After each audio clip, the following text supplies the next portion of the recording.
Hello, ladies and gentlemen. Did you miss us? Yeah, So, did you? Be honest. yeah, we were gone for a little hiatus here, a little small period of time. Hopefully, Yep. we appreciate all the new patrons that signed up. We really appreciate it, guys. But first, if you haven't already, make sure you like, share, comment, subscribe, as always. And yes, and thank you, guys. Thank you to the new patrons and the existing patrons. We greatly appreciate it, guys. Me and Juan have our schedules a little bit asynchronized here, but we had some overlap this week, so we were able to meet up again. Yeah. But we'll keep you guys posted on scheduling stuff. Yeah, to the patrons, you literally saved my butt this week. His literal butt. My literal butt this week. You can hear more about it on this week's Patreon. Oh, Juan's doing teasers. Okay. Yeah. But y'all literally saved me this week, so thank you. Really, shout out. And shout out to the new ones again. Thank you so much. Yes. And I guess finally, of course, guys, check out the websites, Eigenbros.com, Eigenbros on Instagram, Eigenbros TikTok, Eigenbros 2 on TikTok, I'm sorry, and then Eigenbros on, what did I say, Twitter. Instagram, Yeah. Twitter, Instagram, you'll see it on the screen. Yeah. I guess the audio listeners won't, but Yeah. you Just guys know the imagine in drill. your mind's eye these things. Yeah. But This episode, we're talking about racial injustice. No, I'm just kidding. We're talking about. No, I guess what would you say? Like our experiences in physics, pretty much. Well, I wanted to keep it a little bit ambiguous because I just felt like it's just an interesting perspective because, just to preface, I'm sure the audience kind of knows that I'm like If you've been listening this long, Yeah. If you've been listening this long, then, I'm kind of a black guy. So I thought that's what you're going to say.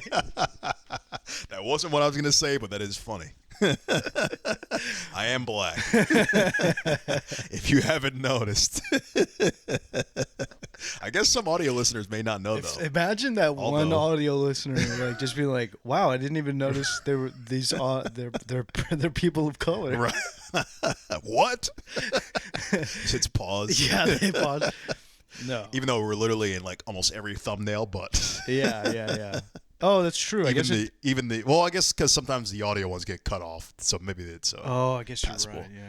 Yeah, because Okay, anyway. it forces it in that 1:1 aspect ratio as I didn't opposed to even the 12:9 think about that. I didn't even think about that. or But you're 16:9. totally right.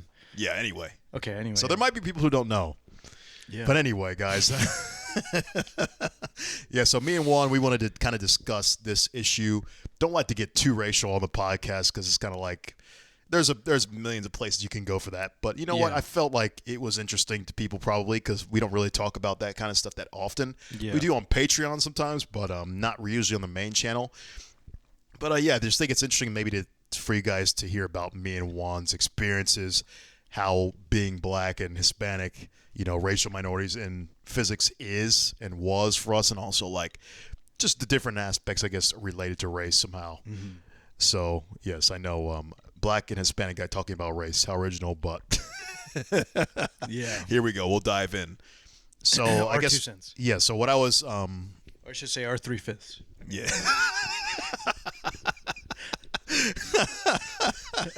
I love it.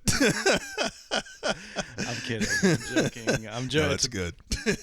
I've been drinking. But I'm kidding. But I'm sure the audience knows us. Me and you, Juan. We're kind of like we're more staunch individualists.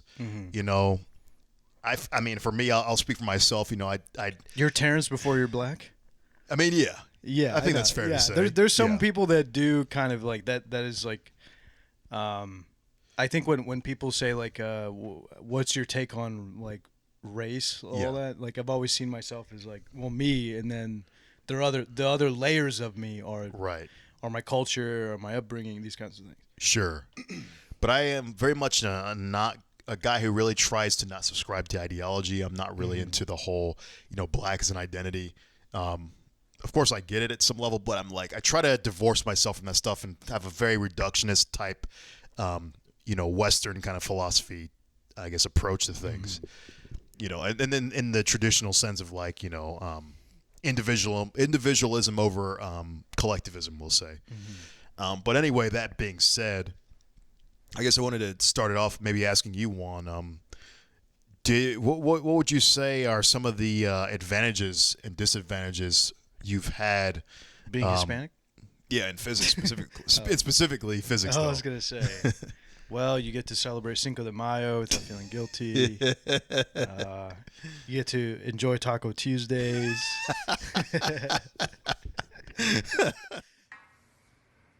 You know what it is. It's Taco Tuesday. You get a discount? Yeah. You gotta add That brown discount? If you order in a Spanish voice, you do. Yeah. I believe it, man. Yeah.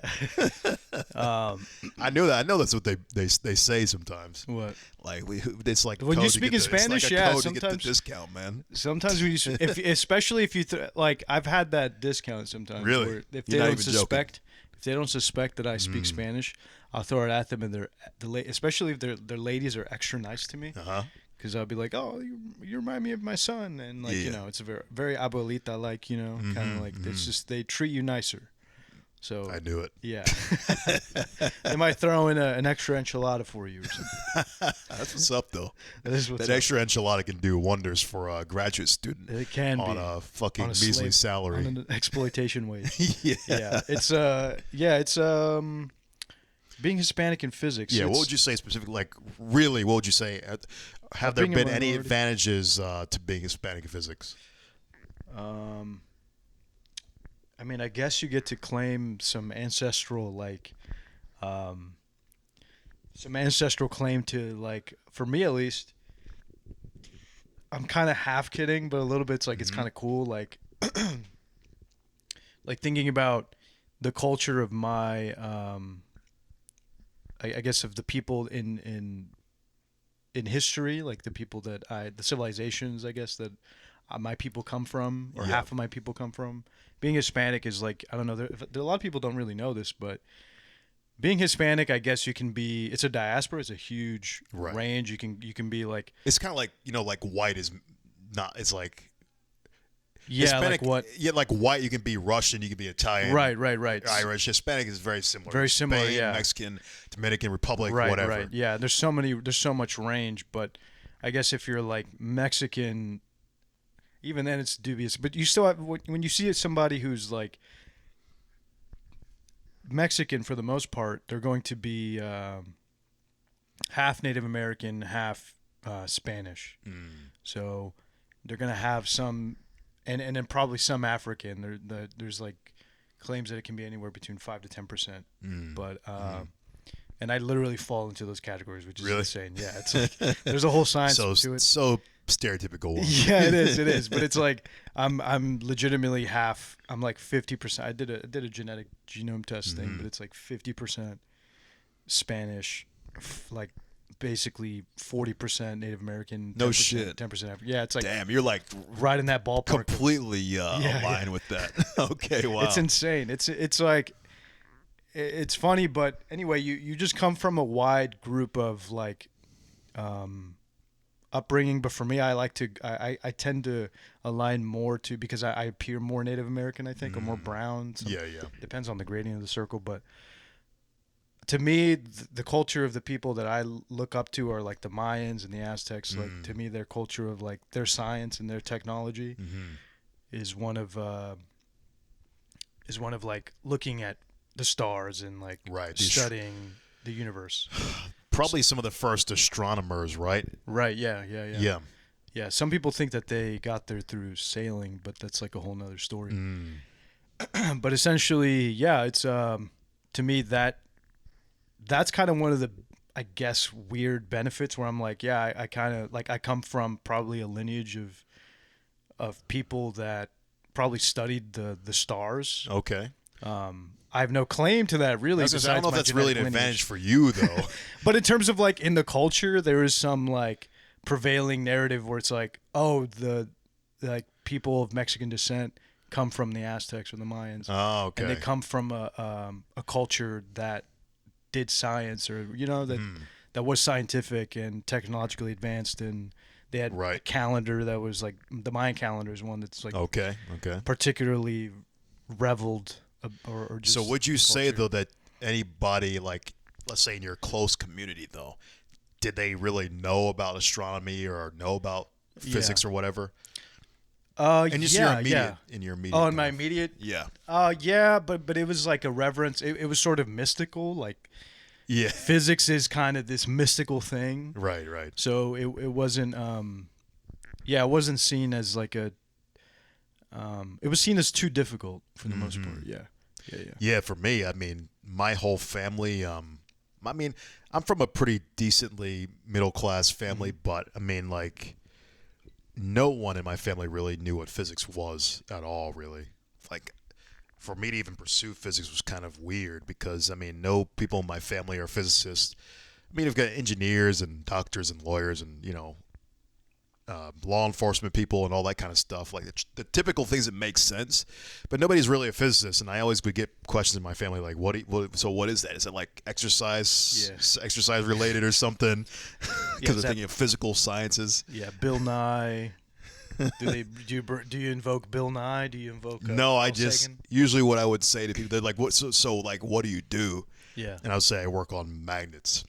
That was the short answer because I would do stuff with spintronics, condensed matter physics, always the magnetic moment. So I would just really summarize it up with I work with magnets, and they're like, oh, that's cool. And most people would be satisfied with that answer. So that's what I would say. But for me, physics, I mean, it wasn't even a thing for me until freshman year of college is when I even learned about it. When I started watching a bunch of Neil deGrasse Tyson and Michio Kaku videos and all this stuff while being blazed out of my mind during undergraduate. Watching Ancient Aliens. Whoa. Right. Yeah. I was there. I was the kid trying to recreate UFO technology. I'm like, I could totally do this. I could do this. It's up to me. You mean with your own like electronics or something, or what do you mean? You mean recreating it? If I read enough things, if I read enough Yeah. things online, I can figure it out. Me and you definitely had that in common, because we were, talking about Yeah. before how we were in the conspiracy phase of our life, looking up aliens and shit and all that, what is it? You know the drill. You know the stuff. Yeah. It's the whole that conspiracy. rabbit hole. Yeah. Everyone, hopefully everyone in the development goes through these kinds of. Yeah. I feel like you need to go through that because that's when you're like, you're young and you figure out you're disillusioned with the world and you're like trying to figure out what actually is real and what's fake. Yeah. I mean, you kind of got to go through one of those Step periods one. of life. You're crawling. Yeah. Yeah. But anyway, that's enough of that. So, So benefits, I would say, Yeah. no, I would say really no, besides like cultural relevance where I get to kind of piggyback off No. of my ancestors. you would say no. No. So I would say the benefit, of course, of, there's a lot of good scholarships for people who are minorities in physics. Oh, you're saying That would come to my mind. Yeah, there are benefits, but in that way, but they're still kind of competitive. So you still have to like stand out. And Yeah, but I've noticed in physics, at least for black applicants in physics, it's not that numerous. So for me, I felt like I was pretty, you're like pool of one. I mean, pretty much. Applicant Maybe pool one or of two. one. Definitely in my when I got a fellowship Yeah. for where I was going, I was the only black Yeah. physicist in the fellowship. Yeah. So I was like, well, shit. Was it a? And they were treating me all nice and shit, giving me, during the fucking, what do you call it, the banquets and whatnot that I went to, they were giving me extra food and Yeah. I want to make. okay. I want to make some really bad jokes doing this, do it. making fun of race stuff. I'm so say do tempted. it. I'm so tempted. We got to do it, one. That's what the people are here for, I don't man. know, man. I They don't know. like the edgy, unfiltered. I was gonna say the fellowship. What I would have thought they would have gone with fellowship. That's pretty funny. Low hanging, but funny. I'm kidding. It's a bad joke. Terrence is laughing more because it's bad, and I know it would make Terrence laugh, so that's why I said it. But yeah, so that would be one advantage, I'd say. damn, I let's wish see, I had anything a else? fellowship though. That'd be kind of nice. Yeah. They have a couple Hispanic fellowships, but Well, the fellowship that I applied for had a lot of Hispanic people in it. It was really? majority Hispanic, I would say. Yeah. interesting. Yeah. But it was people from all different STEM fields. Probably, I mean, mostly like bio and chemistry most of and it is stuff. bio. Yeah. Very few, like, there's some engineer, mathematician, but Yeah, it is still hard. I mean, this is a field dominated by. It's. I mean, most of America is majority white, and I think in a lot Yeah, of but you know what's places- interesting is I guess to move kind of to another segment a little bit is Sure. that the physics is you of course America's majority white, correct? Mm-hmm. But the thing is, it's very mixed actually in physics.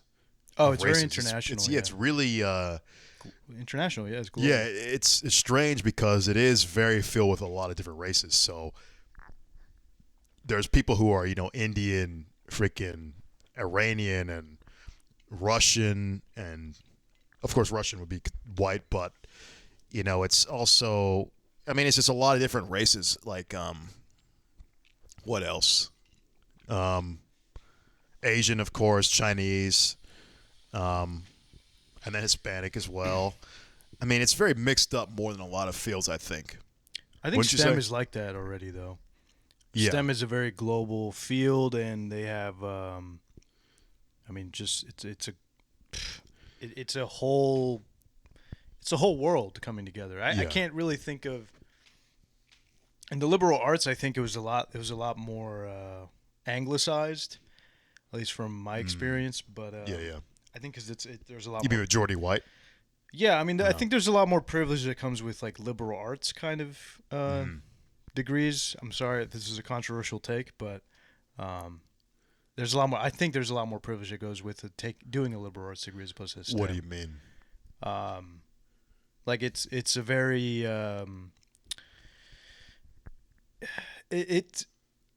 you as a person, as a minority or something, like there's a lot more pressure to do something that's within the STEM field.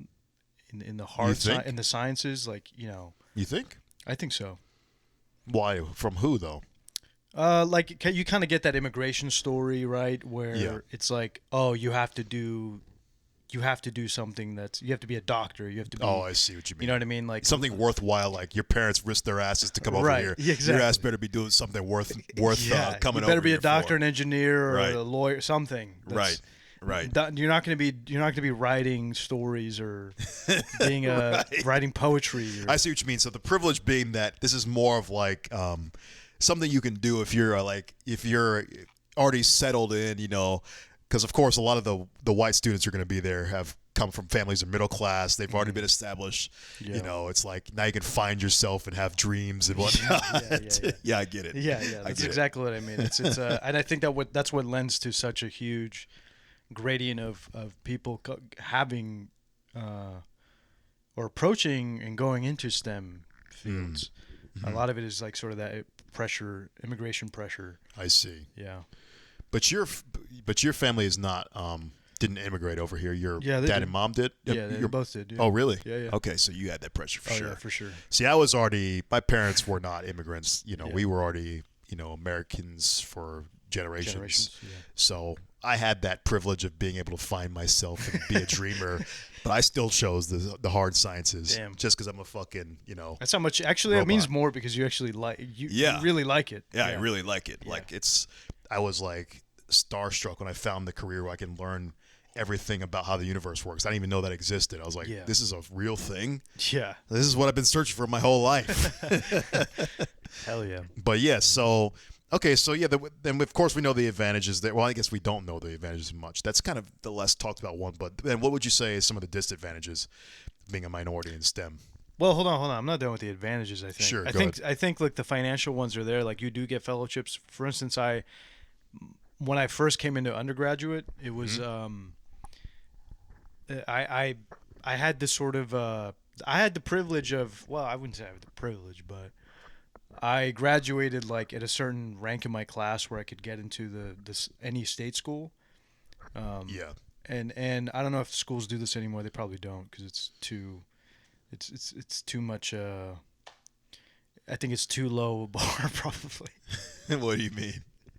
Well, it's because back then they were saying it was called the 10% rule or something. If you were top 10% of your class, you could get into any state school. This was in Texas. So you could get into any state school, university, blah, blah, blah. That ended up happening for me. So the differentiating factor for me, I could pick any school, but the one school that I went to made an offer I couldn't refuse. They basically were like, we'll pay you to come here. Right. Like, and they gave me a 2-year essentially fellowship. Oh, nice. To basically work for them, and you also do it. get a scholarship. Yeah, it was pretty good. I mean, and I went with them. Was it the best idea at the time for my degree going in? Yes, but when I switched to physics, not so much. It's a rough road, huh? Well, it's just because they had a small physics department. Yeah. Like if I had picked somewhere like UT Austin or something, it would have been like, oh, that would have been an upgrade. But Gotcha. But yeah, retrospect, obviously. But that's kind of one of the things. Like they offered it to me because I was a high performing student coming out of high school, and I was Hispanic. So they were like, oh, the NIH at the time wanted more representation in STEM for minorities. But the thing is, like, there's so many categories that you could fill in for minority status. Like a buddy of mine, shout out Jacob. I won't say his last name, but he was a very poor kid. He's a white dude, and he's like he's still got in based on his like financial his socioeconomic status. Okay. So it's like there's a lot of ways that you can get into these programs, Right.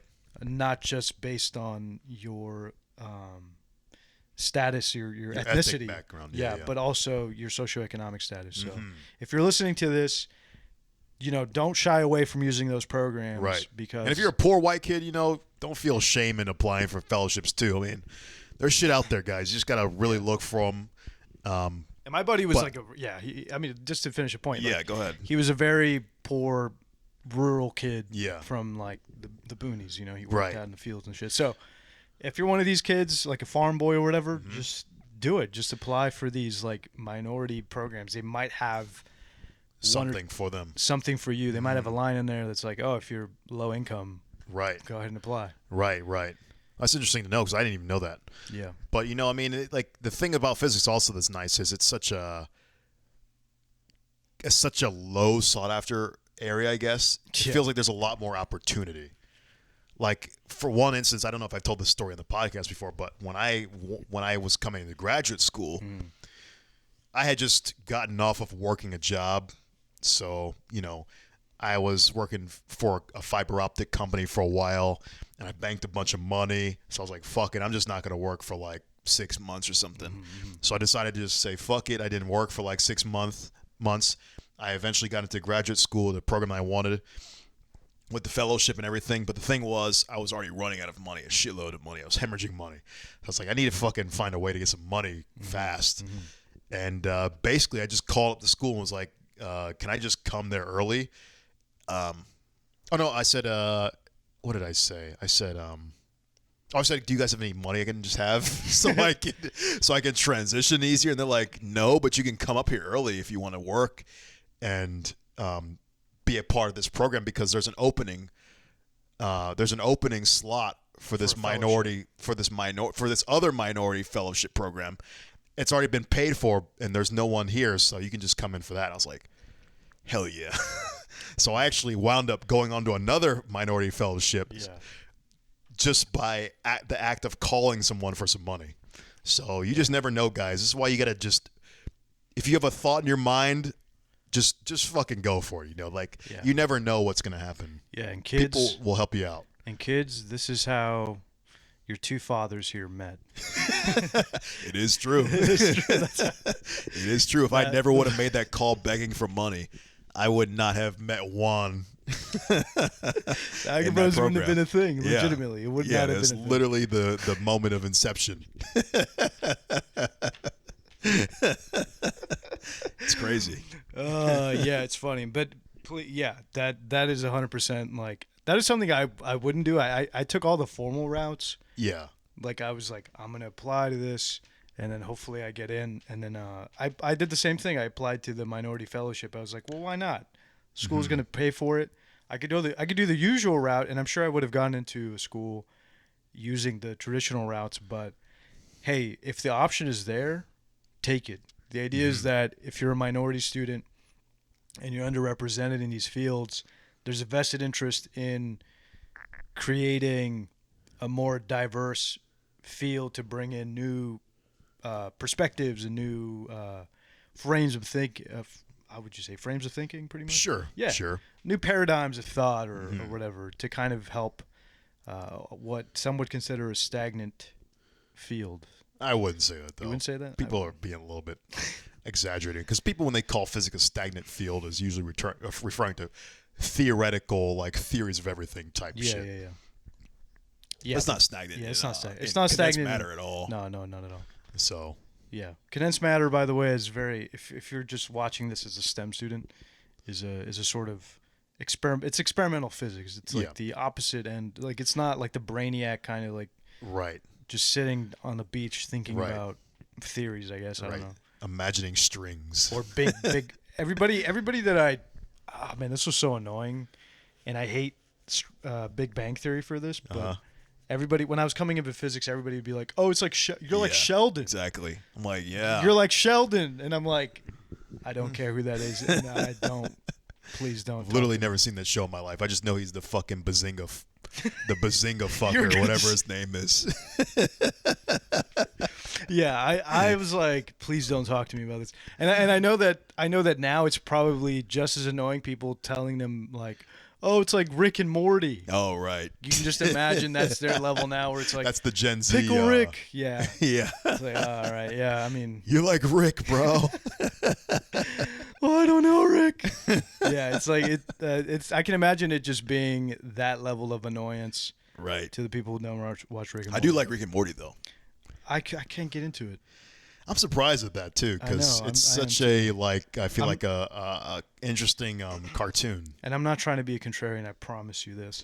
A lot of my friends enjoy it, and I've enjoyed some of the episodes. Yeah. There's a couple. What was that? There was one episode where there was like some like being that would make other creatures believe it was like its best friend. Little bastards, they embed themselves in memories, and then they use those to multiply and spread out and take over planets. We could be infested with these things, so we gotta keep an eye out for any zany, wacky characters that pop up. Ooh-wee! Whatever you want, Rick, we're here to help. Thanks, Mr. Poopy Butthole. I always could count on you. It was like a really interesting episode premise. It's kind of like, to me, that show is kind of like Sliders. I talked about Sliders before on the show. I always bring it up because it was like a quintessential physics show. Yeah. About parallel universes or whatever. Rick and Morty's kind of like this, right? Don't they go into different universes and shit? They do. Yeah. But anyway, there's this one universe, I guess, where they bring in some kind of like weird character that. Mr. Poopy Butthole. Sure. The yellow guy. Yeah, the yellow with the top hat. Ooh-wee! Ooh-wee! Ooh-wee! Ooh-wee! Ooh-wee! Ooh-wee! Ooh-wee! Ooh-wee! Yeah. And he's like, I can't kill. Well, they all have like brain parasites. Right. He gives them brain parasites to like make them best. To make their best like friends. They implant memories of them having friends, these weird character friends. They don't know if it's a real thing or a memory. Yeah. That was a good episode.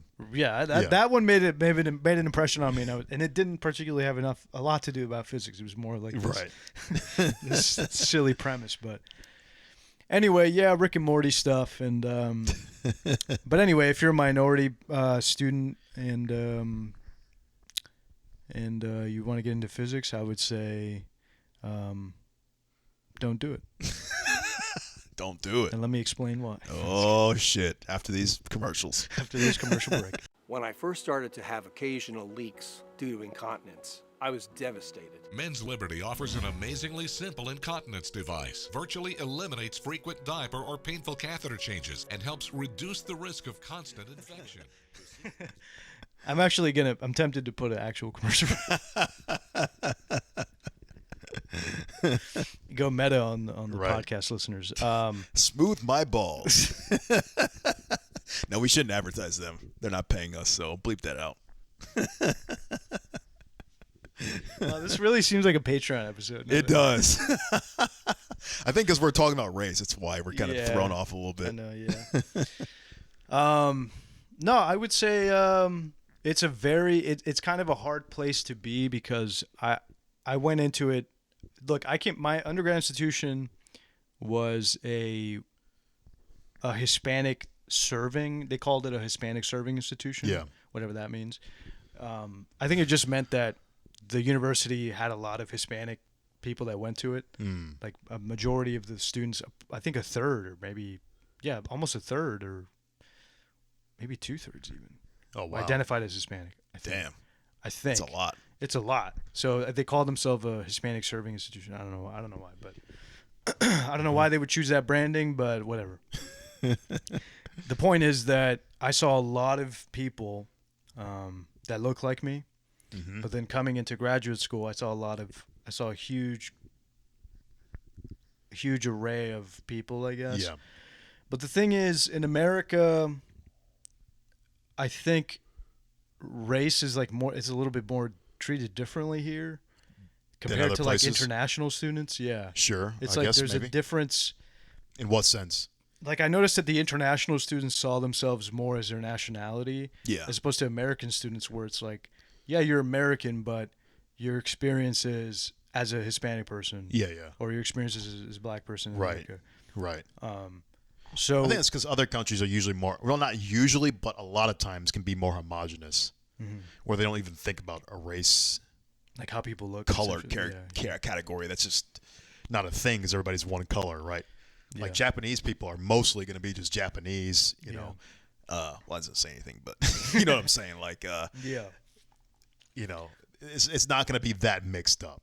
It's going to be a rare day when you see somebody of a different race in Japan, other than straight up just 100% Japanese born. Yeah, no, but it is a very strange thing, because I noticed the relationship with race between American and non-American students was kind of palatable. Like you could see. Let's just say that in my particular experience in the institution, it was very different from my undergraduate experience, where in my undergraduate experience, it felt more, because there were Hispanic professors there, a lot of them were just like, I mean, you're just, they had an understanding of the kind of culture and the people there, but in my graduate institution, it was more like these minority students, they're just not cut out for this. You know what I mean? You got that impression. Well, I mean, I'm taking words from the horse's mouth. right. Like these are words that have been uttered in the halls of departments and that have been heard one way or another. Like, so it's kind of like, I was a little bit shocked. Yeah. But at the same time, not necessarily by the person who said it, but also, it's been known in our institution, but I won't say that's a universal. For people not to get discouraged, I don't know if that's a universal thing. Yeah, no. It just could be, isolated to. Could be isolated to our university, but it definitely rubbed me the wrong way. Where I was like, okay, these people don't get it. And it's interesting because I would say that the majority of professors, at least in most institutions I've been in, have been white professors. Yeah. But the actual makeup of the students is never really like one race or another. It's really mixed up usually. Yeah. But for professors, it's usually consistently majority going to be white professors. Yeah. I don't know what that means, but That's just the demographic, I guess. What, like physics branding? yeah, because I guess it's also that some of the minority students, like let's say like ones from India or Sri Lanka, let's say, or something, I guess they might go back to their countries, or because a lot of people just come over to the U.S. to get their degree and then they will move back to their actual, home country because they just want to get the top quality education over in the U.S. But yeah, I don't know. I'm not sure why the demographics for professors particularly would still be majority white in physics. Yeah, I mean, it's kind of strange. I think it's because the communication barrier. I think a lot of the best professors end up going to like the bigger and like MITs and Caltech. And But you're saying those might be more mixed up then? the more famous ones that I see that they end up going to the Ivy Leagues. Yeah. like the Sean Carrolls, the Leonard Suskins, the Richard Feynmans, the Brian Greens, like the very like the American physicists. Yeah. Like I've rarely saw an American. I probably had like 2 American physicists in my undergraduate. 3? No, 3 or 4. Yeah, I had like maybe. I had maybe 3 or 2. 4. And they were great. They were great. Yeah. But yeah, it was still very. The international professors had a lot more of a language barrier. Yeah. So it was like very hard to understand them. That's a typical complaint from everybody, at least from undergraduates especially. Yeah. Who are like, hey, this motherfucker can't even speak English. It sucks. It sucks because it's like you can tell the professors like they're a lot of them are already Smart treated as poorly. fuck. They're smart as fuck, Yeah. but they're treated poorly from the faculty just because. Oh, right. Just because they're kind of hired as like research faculty already, Yeah, and then they're like, but you have to teach. Yeah. And so, and they're like, fuck. Again, I don't want. A lot of them don't want to do it because they're like expertise is in research. Yeah. And so, But luckily, the good thing, the saving grace is Once you're in grad school, the language barrier becomes less of a problem because it's all math anyway. So Yeah, you don't have true. to care that much. as long as they can write the goddamn characters, you're straight. yeah. So Yeah, I had one professor who was like a Russian, an undergrad and I think he'd been here for like 30 years, 40 years maybe in the States. Okay. And he still had an accent, and I was like, "Damn, bro, how do you keep your accent going? how do you still have it? Like, how do you? I don't understand." Be like, "You bunch of shoemakers." Be like, "You guys are a bunch of shoemakers. You guys aren't Newtons." He would Oh, he's like saying you're a cobbler over yeah, here. we're cobblers. Damn. But the thing is, one time I impressed him. A couple times I impressed him. Oh. He's like, "Oh, we got ourselves a Newton over here." See, he's not a shoemaker. That's pretty good. Shoemaker or a Newton. Yeah. That's a new meme. Are you a shoemaker or a Newton? Shout out to him. He wrote my recommendation letter for grad school. But That's what's up. yeah, I actually had a professor one time give us a speech how we're all not cut out for this. He's basically just like, from what I've seen of this class, he's like, how many? By the way, let's give some many context. people in the class? How many people? What? it was probably like 10 guys in the class, all male. All male. We were all fucking around. You know, my physics undergrad was kind of fun. Like we were all It was a we were tight-knit always group. messing around. Yeah. Yeah. We were messing around a lot. Like a class was you all stuck together. Yeah. Yeah. We were having fun. You know. We were maybe having fun a little bit more than a typical physics undergrad institution would Or a have. class would. Yeah. But we still got our shit done, and we did a lot of like actual projects. But the guy was basically like, he's like, I don't know if you guys are cut out, and he's like, you know, if you're not doing every single problem in the book, then you probably should look for another major. Jesus. Right, I'm just like, man. this guy, man. What kind of time does he think we have? Right. Well, he's one of these guys that came from Harvard, Oh. so they have this very Yeah, if you want to be a they have this very exaggerated perception of what a normal student is. right, because to him it's like, if you want to get to my position, you Right. do have to do every question in the book. Right. Which is true. Like if you do want to teach, you do have to do. It would help for sure. You do. You basically have to do Certainly every question in the book. Mm-hmm. Yeah. I mean, duh. Like if you don't want to get embarrassed by a student asking you a question. I've had professors like that though, where they're just like, actually didn't do the problem, so I'll get back to you next week. Which I honestly appreciate that. Yeah. The professors are really honest. Yeah. But anyway, like I kind of want to speak to a little bit about the whole class thing. Yeah. Because I think coming into a class too is important because your class demographic is also an important thing. Because I know I've had different class demographics. Like in my particular class that I was coming up with, there were 4 women out of like a class of, I think it was a size of like 12 or 13. 12. Yeah. That's pretty good actually. And those statistics are pretty damn Yeah, good. they are. Like a third of them are women. Right. I was trying to think, how many women do we have in my institution? I don't know if we, or at least during my year, I don't think I had any. In your class? Oh no, we had some. I'm sorry. We had I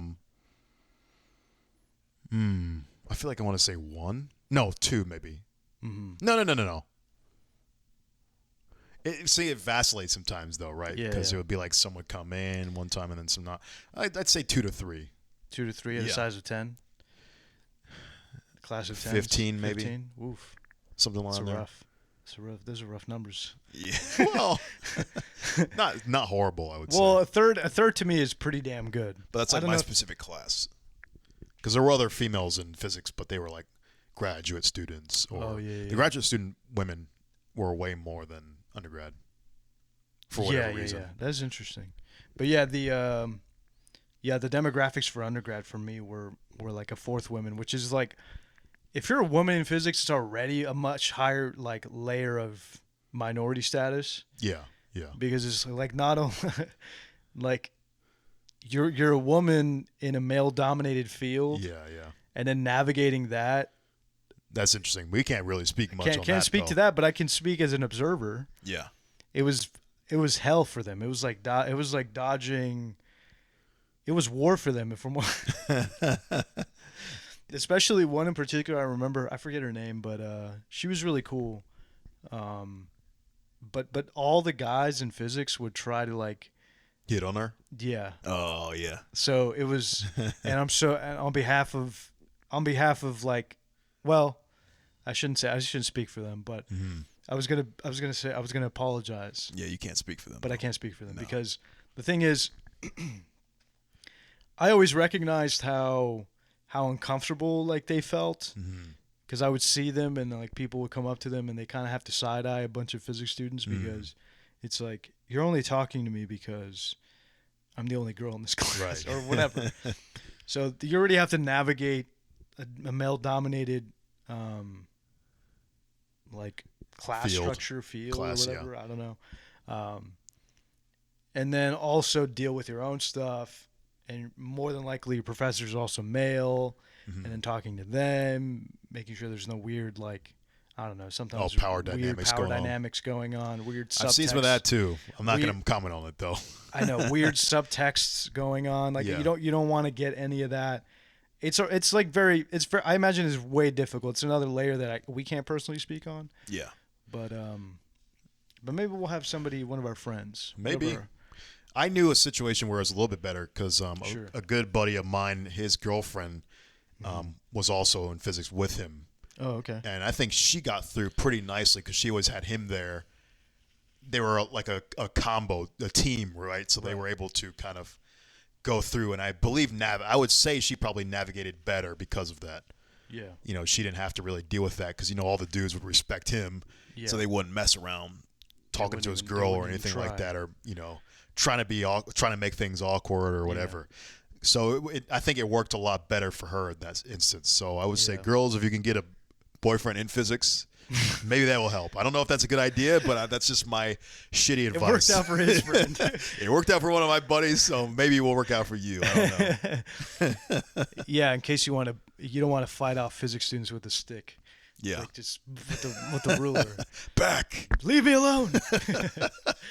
No, I felt bad for her because literally like from my freshman year to my sophomore year, like my senior year, I didn't talk to her until my senior year, and I was like, hey, I finally said we've been classmates for 3 years or whatever, and then my fourth year I finally said something. I'm like, hey, like, I don't know, I said something, and then it was just kind of like we laughed at it. And then I was like, oh, shit, this is the first time I'd ever talked to her. Because I didn't want her to think I was one of these guys that were trying to, like... Yeah, you weren't trying to, like, creep on her. Get at her, yeah. But you know what I think, for me at least, my approach for women in physics was I would always try to reach out to them first to kind of try to at least let it be known that, This is a safe space. Yes, exactly. Yeah. I already know she's going to have to deal with some shit, so I'm just like, at least I could be here to extend a hand and be like, if there's some shit going down, I'll back you up, if I can, Yeah, I had that happen. That's how I kind of made friends with one of my best friends. Shout out Joanna. She same thing. I think she would have this guy try to come up to her, and then this guy thought that I was Her boyfriend or something. or I was interested. Yeah, but I was yeah. like, no, this is extremely platonic. Right. Like I can't, she's my friend. Like Yeah. it was like funny to me that it got to this level of like sort of how would you say, schoolyard antics kind of thing, where it's like, bro, I'm not gonna. Oh, he was threatened by you, so he's like, yeah. I'm like, I'm not He's gonna. trying to go. I'm not trying to do any of this. He's like, we're Like- gonna solve some integrals on the board Yeah, right here yeah, or something. yeah. We need to take this to the chalkboard. So I genuinely feel for the women in physics. It's very tough, and then seeing it in graduate school, it's a lot more chill. Like I noticed that it was a lot more chill when I got to grad school. It wasn't like Yeah, it but I wasn't think also because graduate school, you're an adult. yeah. And these motherfuckers got wives and shit and fiancés. So you're all like just trying to settle into your I guess fucking that's family true. mode. I You guess know that's what I true, mean? Yeah. So everybody was kind of grown at that point. Yeah, because in undergrad, I forget, it's like 19 to 22, Yeah. 23. Well, actually, I would say our year's a little bit childish though in the beginning. But the people who I was hanging out with who were more around my age bracket were already like, you know, getting married. getting married and had fiancés and whatnot. So Gotcha. there was really minimal, you know, minimal that kind of stuff. Gotcha. Well, in grad school, I noticed that changes. So Yeah. just giving you some hope Right. for you women that want to kind of tough it out a little. Yeah, because everybody's kind of adults at that point, so they're Yeah. not really. It's not as crazy as when you're young and horny and young, dumb, and full of cum. Yeah, as they say. Damn, this is going to be a rated R episode, isn't it? I know, right? We're Rated gonna R get for hit with the algorithm for Yeah, sure. rated R for racist. Racist, raunchy, and come on, comedy And rule of really, threes. really great. Comedy rule of threes. I was know. going to choose a word, but I'd rather not. Anyway. Don't say it, dude. I don't know what it is, Okay. honestly. No, but anyway, yeah, I think did you feel like you had any experience with racism being In in graduate physics? school? Being in physics, like even like the very minimal. but even speaking on sort of maybe ignorant racism or I mean, or microaggressions, as some people would say. I I'm mean, because not a that's fan kind of of- what it is, right? You're It's right. like- I'm it's not a like- fan of the terminology, but yeah, I Right. know what you mean. It's like, yeah. For those of you that don't know, microaggressions are kind of like this. They were huge back in the day in terms of like being like popularized, or the terminology at Yeah, least. yeah. But the in use It's and practice. SJW lore. Which I'm not a fan of. But go No, ahead. I mean I get microaggression is kind of a funny way to put it, but in essence, Yeah. it's whenever people kind of are. There's already a Ignorance- word that's good for it, though. I like What was better, yours? which is passive aggressive. Yeah, but it's like but it's based on. But it's passive aggression based on like prejudice and Sure. race. Okay. Yeah. Yeah, so I guess the point is, have I ever had any like small racial comments or anything? I mean, of course, I've had them from students and professors. The professors are the ones that really usually are the ones that get me the most. Yeah. That's when I just turn on troll mode though, and I get really fucking disrespectful. But I try not to do Yeah, that speak anymore. on that. I mean, speak on both some experiences about that. Okay, so with the professor, I had a professor. Obviously, no, you don't have to put names on it, but Yeah, no. I just had a professor one time. I don't even remember the context really, but we used to have these things called coffee hours in physics where the professors would come and chat with the students and whatnot, and kind of get to know them better. And we had this one professor he was a cool guy actually, very smart, old as fuck.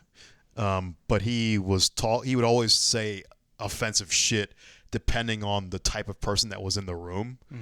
So like he would talk about like how religion was bullshit if you were like a Muslim person, if he saw like you had his hijab on or something.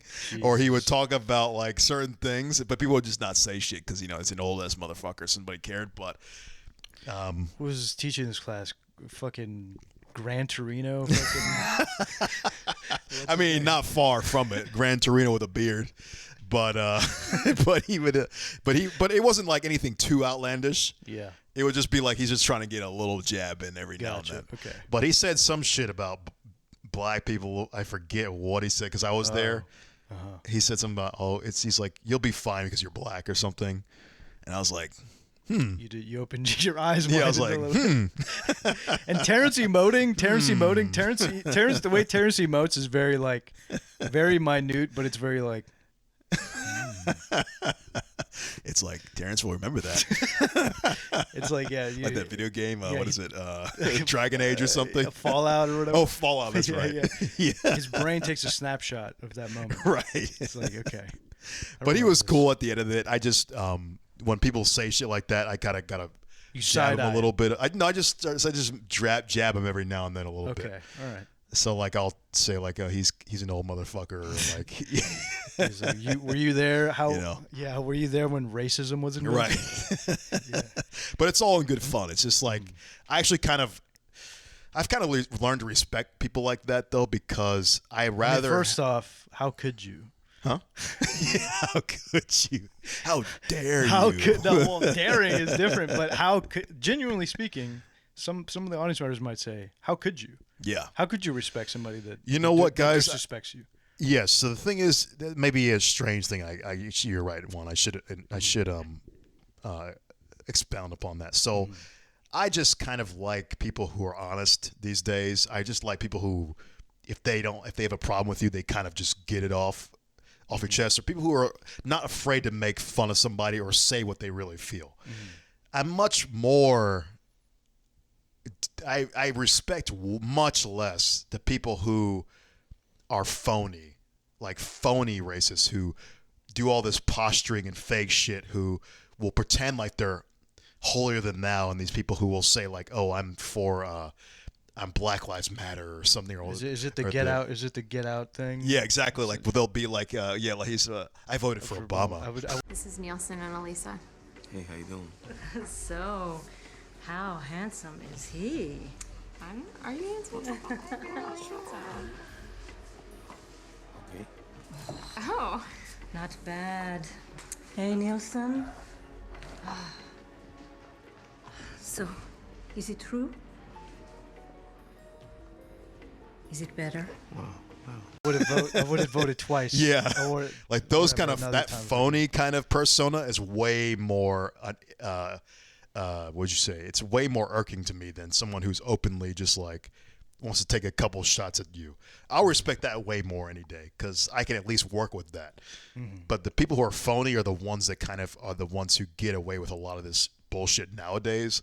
Like the whole fake posturing of, we're about the cause, and then they're the ones that really are the worst people to be at the top. They're calling the cops whenever Right. a black guy's walking around. Right. He's jogging. Are through you their from neighborhood. here? It's the Karens. Jogging in the neighborhood. It's Right. like, I'm just jogging. Right. Lady. Yeah, anyway. Do you live here, sir? Where's your address? Those fucking nosy ass people. That's the persona that really irks me the most. Okay. So I'm fine with the classic. I respect the classic racism? way more. As odd as that sounds, I can work with that more so. Yeah, what happened to being classy racist? It's a racist guy with a monocle. No, classic racist. Classic racist, not classy. A guy that's saying the worst things. but Although he's- ironically, the classy racists are the ones that are the classic racists. If you're talking about the rich guys, they're usually the classic racists. Oh, true. Yeah. I mean, yeah. Anyway. Like the old Southern plantation owner, Guys, you yeah, know? yeah, With all those exactly. money. That's a classic racist, I guess you could say. That's very true. That is very true. But, it's even a stretch to call that racist. I feel like somebody who just... There's gradients to it, I think. Yeah. Or If you have a it's little bit of gradient. prejudice, I mean, what are you going to do? You're human. Yeah, I can absolve. Suck it up. I can forgive prejudice a lot of the Yeah. time, and most of the time I've dealt with prejudice, but I have seen in more recent experiences have been more marred by what seems to be a kind of I guess misplaced hatred or something. I don't know. Expound. So, for instance, like with people that kind of see minority students not as it's up to snuff. Yeah. Yeah, I get that. You know what I mean? Yeah, I know what you mean. So it's to flesh it out further, like it's that in itself is damn. I forgot my point. You're saying that maybe it's Damn, that vodka lemonade hit me pretty good. Anyway, Juan's feeling it. I am feeling it. But yeah, I see what you mean. Yeah, what the fuck? But was the I thing saying? is, I totally with forgot the what I was minority saying. students. Oh, I was saying like with the hate. So I was saying hate. What did I say? Hate. Bro, you're asking the wrong guy to remember shit. Okay. Okay. Well, I was saying like the person. It just comes from a place of where I think like ignorance. Yeah, it comes from ignorance, but it's also like not having a place to really give minority students a chance to. Oh, right. To kind of catch up. Sure. To a lot of the. Well, one thing that was kind of messed up, I guess, in our particular case was the fact that the minority students that they may have been quoting were already brought in with a lesser education background, right? Even then, because it was a transitional program, so it's kind of like, what do you expect? Right, that's true. You kind of brought on people who were transitioning into a program. Yeah. So it's a little unfair, I think. That's very true. But nevertheless, the judgment is cast upon. Yeah, I guess it's true. Yeah. Cast upon. So for me, it felt like a heavy. Being a minority in physics, I think you kind of. I know I had this internalized, but you said you didn't, if I remember correctly. I said that I kind of feel like I'm representing other Hispanic American students. Oh, yeah. I guess for me, it's just I've kind of gotten over it. I felt like that a lot. Mm-hmm. But I guess maybe it's just nowadays I just feel, I feel like I'm always the odd man out. Mm-hmm. Always. Mm-hmm. Literally my entire life, I've always felt like the odd man out. So I almost feel like myself is I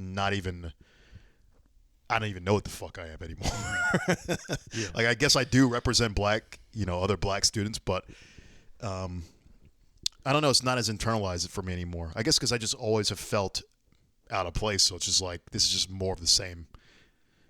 So I don't even have that thought anymore for some reason. Yeah, interesting. That's how much of a pariah you are. Right. It's like, I don't even know. I'm literally on the fringe of everything at all times. Always, it feels like.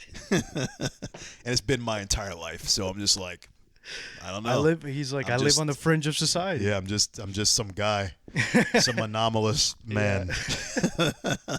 Yeah, I always say Terence. I always say that the guy who looks like. He's in the band from Death Grips? Death Grips, yeah. Yeah. MC Wright. I'm like, he's a lead singer, yeah. He does physics. Some people don't get that, some people do. Yeah. And the people that do, I like you. I like you. You're cool. Hey, there's some people that have good taste in this audience. Some people comment on my King Gizzard and the Wizard Lizard shirts, so I know they gotta have good taste. Oh, hell yeah. Cool. Shout out. Yeah. Yeah, I mean, I feel like, speaking more on that experience, like I don't know if anybody in the audience feels this way, but whenever I feel like I also have to represent certain, like, even people in where I'm from too. Like, I'm like, really? I'm from Texas, so I have to represent the people of Texas. Damn, so you got a lot on your shoulders. So I feel like I have to kind of like, I have to make a good impression on yeah. Well, the thing is, like, as I get older, I'm more like, well, they can. I mean, these things are a part of me, but I genuinely try to make a good impression, right, and then after that, they can cast judgment if they want. But right. But the professors do what you can. Yeah, but the professors are really hard to appease. Yeah. Yeah. Because they're also up their own asses too. You know, when you get so far in a life. I've noticed, at least, this doesn't really happen as much with me. So what would you say? I've taken strides to avoid it, but you want to add? No, I want to add, like, because I feel like I know where you're going. I hear your train. Yep. I hear the train you're on. Uh-huh. But I want to maybe see if I can guide it. Like, what would you tell those students that, like minority students? Like, like how to navigate situations like that. Oh, where you feel like you're representing an entire race. Yeah. How did you? Oh man, see, that might be hard because actually I don't know if I can recall the moment where I stopped feeling that way. I definitely felt it when I was younger, very young, elementary school, probably through middle school. I think high school was when it left me. Mm-hmm. I guess if you want to do, probably for me, the way I did it, unintentionally probably, was the fact that I was just always on the outside. I think if you're just very used to being the odd man out, then it eventually just goes away. Yeah. Because you always feel like you're an odd man out. So, but I don't know if that's a recommended thing to do. I think that's a strange way to live. Right, accepting. I don't think that's a normal person's way of accepting living. that you're on the fringes. Yeah. Just accept that you're gonna be always not well understood, and then you kind of just stop caring. Yeah. So I feel like I am very much just an individual person. I don't have any kind of. I feel I have very minimal ties to an identity besides just my own self. So community of one, Terrence. Yeah, I feel like if I don't know if that's the best way to go. Well, so no, I don't know, but I'm just saying if you can maybe foster just an identity of yourself and you alone, but then it's like, how do you stop caring? I don't know. Right. How do you stop I think caring? because it seems to me like you're very selective on the community that you choose. Yeah, So my it's like a community very- is all just the people who I intellectually vibe with. Yeah. So And that's it. And the thing is, like, I see a lot of traditional students kind of just like, you're in the cohort that you're in. Yeah. This is my cohort. This is a group I'm assimilated in.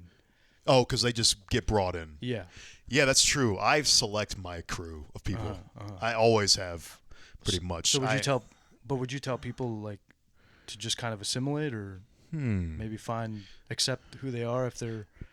Well, I think people just live how they feel naturally. Like, don't go out of your way to be something you're not. For me, this is just who I am.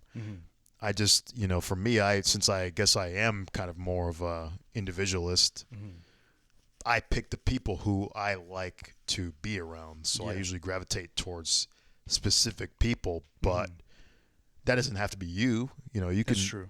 You can gravitate with your community, let's say your cultural community. I don't think that's a problem. Right, yeah. I think it's just a matter of taste. Like, what type of person do you want to become? That's fair. That's the thing in life. I just think that people can become anything they want, really. So it's like you choose what you want. I mean, I say that with a very, you have to interpret that statement. You can't be Michael Jordan if you don't have the basketball skill, or if you don't have the height and everything. It's like, oh, I thought you were about to give the Mewtwo speech at the end of Pokemon 2000.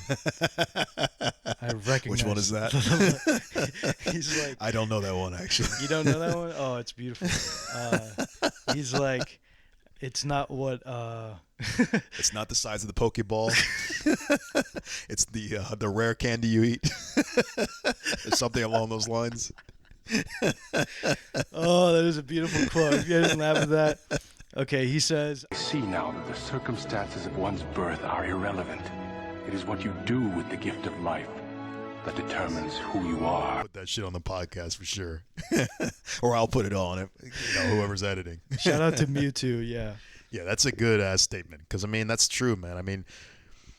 It's been said time and time again. It's one of these old age wisdom things. It's harder to internalize until it clicks. It has to click.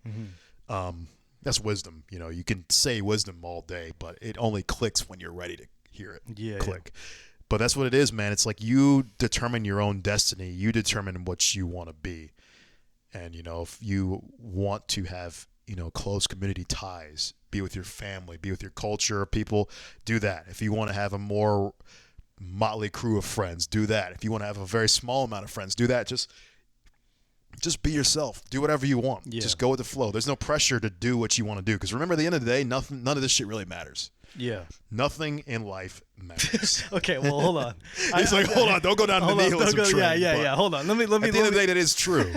Okay, yeah, but at the end of the day, we all need to sleep. But I'm not gonna end the sentence. Okay. All right, I'm going Gary V mode. That's why.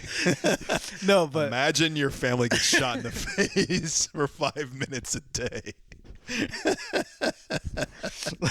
I just want to. It's true though, man. It's true. It's true. There's a lot of things that are true. I don't know what to tell you. Let me just say this. For me, it was kind of shocking coming into like the transition from being part of a majority, going from I'm sure, I don't know if this is how you felt going to Howard, but when I went to an undergrad institute, like when I went to graduate school. Don't be doxing my bad. college. I'll believe it. You've said it multiple times on the show. Have I? I think you okay, have. fine. I think you have. All right, because I don't go there, so they can at least narrow down that I don't attend Howard. But then people might be able to dox me from that.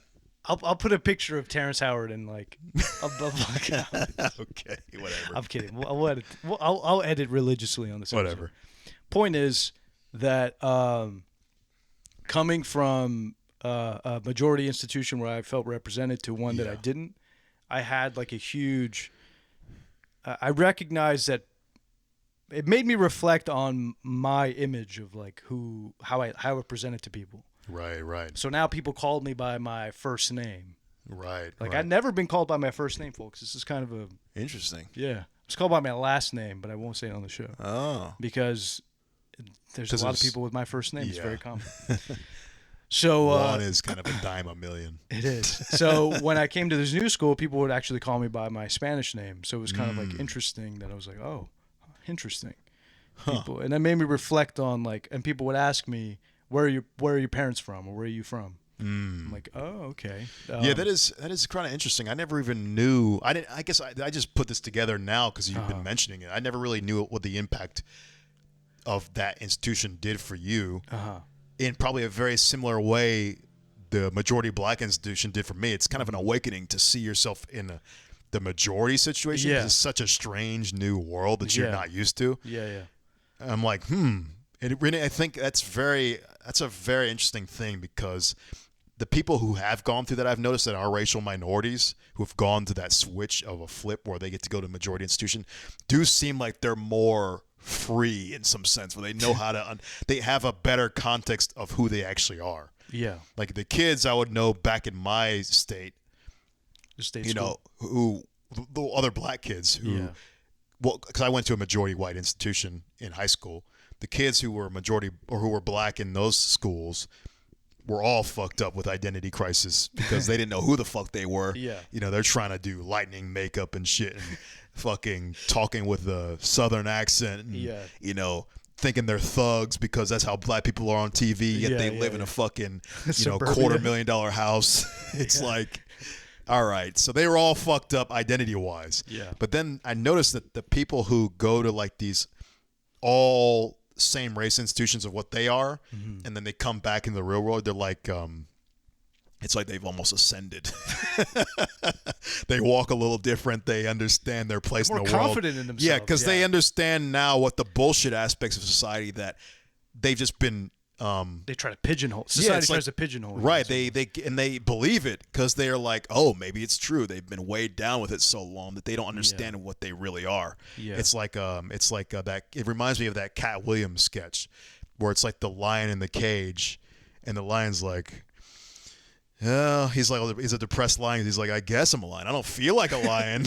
Like, I don't know what the fuck I'm doing. I get fed this food every day. Yeah. I think I'm a lion. And then the lion roars all weak and shit because he doesn't know what he is. But then as soon as he gets his spot, someone falls in the cage and he's like, oh, this is fucking go time.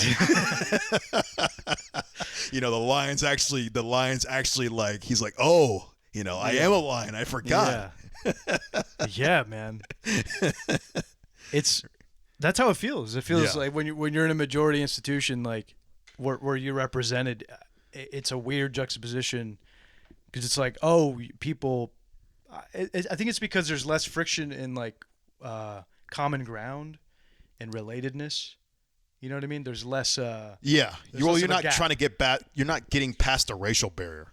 Right, and because there's less, people like, of course, and this is no fault of people, we're all tribal species. Right. We categorize things and whatnot, but people will put you in an automatic categorization, and then they'll just, have that label for every single, let's say, Hispanic person. They have these certain traits that every Hispanic person has, and then they'll fall back on, oh, you're the Hispanic guy. What do you think about the Hispanic news take? It's like, yeah, exactly. And it's like when you're talking to regular like a regular Hispanic person, you're just like, you're not asking someone for the Hispanic take. Do you like Taco Bell or do you like Chipotle? Right. I don't. Why are you asking me this? I don't care. Yeah, I mean that's fine and all. I mean, it's like that's what it is, right? It is what it is. Yeah, if you're genuinely curious, I can tell if somebody's being genuinely. So don't curious. feel bad, if you've ever done that in the past, because it's like it's what it is, man. It is. You want to learn about other people, so of course, if you don't know their culture, you're gonna ask the low tier, like surface questions. It's like just what it is, and that's fine. It's like just do what you do. It's no fault of your own. Yeah. But for me, it's it's maybe 2% annoyance. Right. It's just like it's if you're if you've heard the same joke over and over again. Like if your last name is Butts, bro, you've heard the same shit every time when someone hears your name the first time. Yeah. Butts, oh, No, literally, this is my name. My name is the butt of a lot of jokes. Oh, right. Oh, Juan, you're the Juan in a million. Yeah. What do you call basketball between two Hispanic guys? Juan on Juan. Okay. Right. You could just go down the list of the shit. It's like you hear it all the time. I've heard them all, people. For me, the black thing I used to always hear in high school is, "You can tan? Can you tan?" And I would just always just be like, "Oh god damn it! How many times have I asked this? Or how many times have I answered this fucking question?" And that's the only thing. It's just the repetition is annoying. Right. But it's like it's not anything wrong with it. Yeah, I can. It's just like these certain wears things. You down. Yeah, these certain things they always come about. Of course, now that I'm older, this is very minimal. Yeah. And actually, as I'm older, the racial stuff is very minimized. I feel like now. Yeah, I think when you're younger, really like you're saying, much. when I was younger, it's struggling with identity. It was just interesting to me because I reached this point. I felt a lot later in life, or some people, because I was at a majority institution, Hispanic institution, I didn't feel like an outcast until a later moment in my life where I moved states. Right. I was like, oh, I'm actually a minority and right. struggling to find people to relate with. But once I've gone through that majority institution, it kind of changed me in a sense where I felt more free. Like, oh, now I know exactly. It kind of to me, I feel less. You felt more secure. Yeah, I never felt as much of. I mean, I already kind of did beforehand, but that like really put the nail in the coffin. Where now it was like, oh, now that I really know who I am, any of this external stuff doesn't affect me at all, really, that much anymore. Like it was much easier. Like, did you feel that way, or did you feel like you still were affected by it, even coming back to the real world? Well, I guess more for me, it was like I guess a longing for community because I had it for so long in my life. That it's like coming out of it. Like a homesickness in some sense. Yeah, like a homesickness. So, Okay. and I'm sure a lot of people feel that in grad school when they're like. Yeah, for sure. You're probably going to feel that a lot. So just a heads up, join community. You can join a like-minded group of people or people that you have a sense of community with, like Terence was saying. So, yeah. I know a lot of the Chinese students in particular, they all like got their like close-knit groups of like Chinese speaking students. So they can keep speaking in Chinese and keep their language going and whatnot. And just have somebody to relate to. So I mean, like there will be places like that on campus, if you're from somewhere. Actually, it's funny too. I don't know if I think I told you this. Our second largest demographic for the Eigenbros podcast is Chinese listeners. Shout out to my I don't know why that is, but thank you guys. Thank you. And one of you motherfuckers, can you tell us why the hell you're listening to our podcast if you are Chinese? The algorithm believes in us. I guess it does. For some reason, China is our second highest watched nation. I'm just trying to figure out, are they doing intel on us or what? Yeah, maybe they're trying to build their own their own version of Eigenbros. Like what works? Right. Yeah. Anyway, do you think that answers? Do you think that it kind of answers a lot of questions? Yeah. Or do you think? I mean, we went on brain scatter mode, but it's what it is. People say they like it, so I'm gonna assume that it was good. Better like it. I'll get my knife out. I swear, I have it over there. So. You kind of sound like the unforgivable guy there. No. Unforgivable. Don't look it up.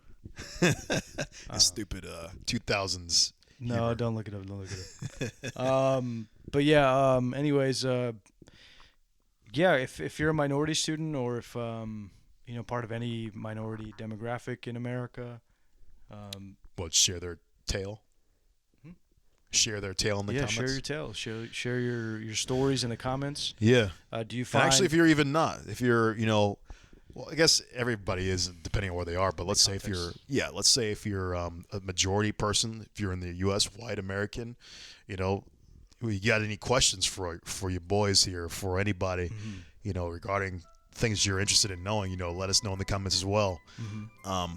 Yeah, guys, I want to make it. I know it's real popular to hate on white people these days, but let's make it fair for everybody. Hey, I'm half white, so I can say a lot of disparaging things. But yeah, let's just, you guys, if you got questions that you want to ask, I thought this would be an interesting, salacious topic. Yeah. But you guys don't feel free to ask anything with us. We're not like, we're not the crazed cancelers online like you will see a lot of times. So whatever you want to ask, guys, don't feel scared to ask us. We will answer it as legitimately as we possibly can. So don't be shy. Yeah. And don't forget to like, comment, share, subscribe if you haven't already. Check out our socials. Mm-hmm. Eigenbros on Instagram, Eigenbros on Twitter, Eigenbros on Eigenbros.com, and then Eigenbros2 on TikTok. Yes, sir. And then, of course, patrons, thank you guys. Thank you guys. So much. Thank you. It truly helps. And, guys, the more people that donate, the better our stuff can get. Me and Juan, ideally, if we can get 2,000 subs, that's half the audience of $1 a piece. We will quit our jobs. We will quit our jobs, okay? And we will do this full time, and we'll make have video content essays. Yes, we'll make content out the fucking ass. We'll make content that you wouldn't even believe. Right. I'm not joking. We're not kidding. We're talking clickbait. Yeah. We're talking actual. We're talking interesting gone content. wrong. We're talking gone sexual, maybe even. We'll even go, was Newton gay? on Pride Month, we'll investigate these things. The important questions. We'll ask the important questions. But for real, guys, we really appreciate it, guys. You help us out with anything you guys donate, and we we're grateful for whatever you guys can do. And even if you're not, we just thank you guys for even watching it. It helps. Yeah, appreciate it, guys. So anyway, thank you, and we'll see you next week. See you guys. Bye-bye.